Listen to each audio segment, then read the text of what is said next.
Dumela bakulu nyaya metizheni ziye ndadzoka zvekare nhasi mhuri yeZimbabwe ndine nyaya ndakakubatira nyaya iri kubva nekuna award winning journalist anoitwa Hope Ching'ono ari kutaura nyaya yaJameson Timber ari kusharewo pane mashoko ari kutaura akakosha ari kuti please reshare this when you finish reading nyaya yaJameson Timber. So panapa ari kutaura kuti this is Jameson Timber in prison uniform, a very senior opposition leader in Zimbabwe. You must know him today if you didn't already.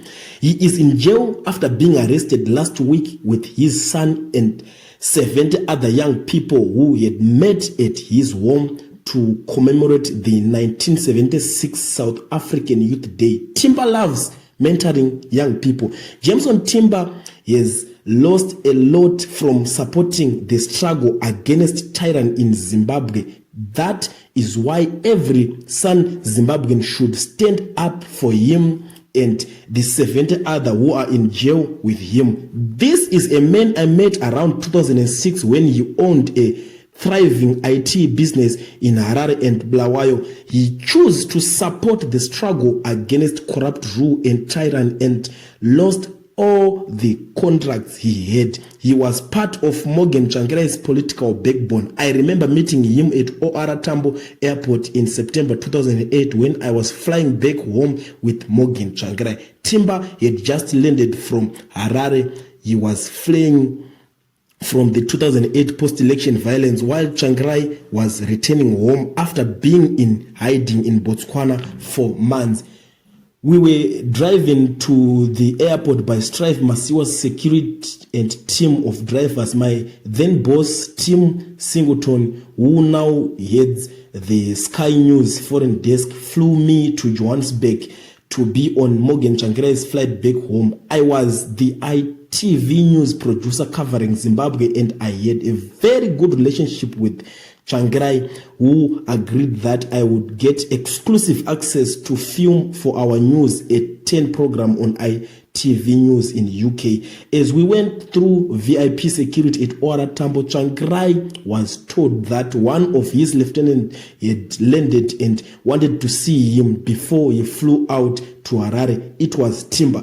Do you have money? Tsvangirai asked Timber. With tears overwhelming him, Timber simply said, I will be fine, but our people have been brutalized and are in a submission. This man is a warrior for democracy who never makes noise about what he has done for the struggle or what he has lost because of it. It makes me cry when men like him are persecuted. I lose everything.